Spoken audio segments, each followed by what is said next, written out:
I'm Hannah Mitchell. I'm 30, single, and I just bought my first apartment outright. No mortgage, no debt. It took me 8 relentless years of sacrifice to get here. While my peers spent their 20s traveling, partying, and chasing trends, I was working 60-hour weeks, living in a shoebox apartment, and turning down every impulse to splurge. Because I had a goal. When my grandmother passed, she left me a modest inheritance. It wasn't life-changing, but it was enough to tip the scales. Combined with everything I'd saved over the years, I bought a 2-bedroom apartment just 10 minutes from work. It wasn't perfect, ugly wallpaper, outdated kitchen, but it was mine. I was in the middle of fixing it up, elbows deep in DIY renovations, when I got the call.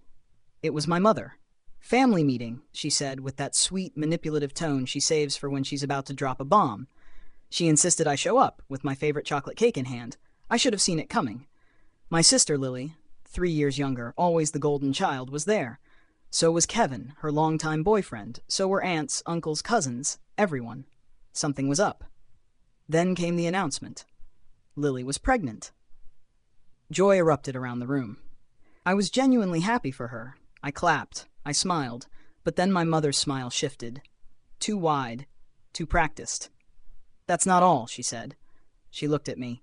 "Hannah recently bought herself a beautiful apartment," she began, as if setting the stage for an award ceremony. Then she dropped the act. "Hannah, you're 30, single, no kids.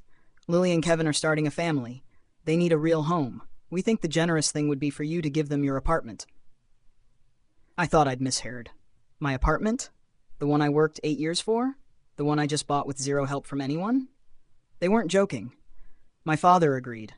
My aunts chimed in. "Family should come first," one said. Lily wouldn't even meet my eyes. Kevin just sat there, smug and silent. I said no, calmly, clearly, and finally. "No." That's when my mother lost it. She threw the cake I brought, my own damn cake, right in my face, in front of everyone. And nobody stopped her. Nobody even blinked. I walked out, humiliated, but resolute.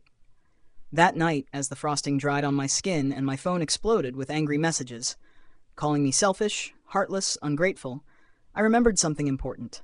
My grandmother didn't just leave me money. She also left me half of the house my parents were living in. I pulled out the will. Yes, Lily and I co-own that house. Our parents, they're squatters by courtesy. And I'd just been publicly smeared for refusing to hand over the one thing I earned. So I called a lawyer. We filed paperwork to either have Lily buy out my half or sell the house and split the profit. That's when the real threats began. My family came to my door screaming. I recorded everything, sent it straight to my lawyer, every insult, every threat, every desperate manipulation. A week later, they begged for mediation. At the table, they cried, pleaded, even apologized for the cake, for the Facebook smear campaign. Too little, far too late. I didn't back down. The house sold. Lily got her share, so did I. My parents moved in with her and Kevin. They called me a traitor, a monster, cold-hearted. I call it clarity. I sacrificed everything to build a life for myself. And when I finally had something to show for it, they tried to take it from me. Not because they needed it, but because they expected me to keep shrinking to make room for them. Not anymore. I didn't burn bridges. They threw gasoline and lit the match. Now I live alone in my apartment, my home, still scraping wallpaper, still painting walls, but this time with a sense of peace, because I finally drew the line, and for once, I didn't apologize for it.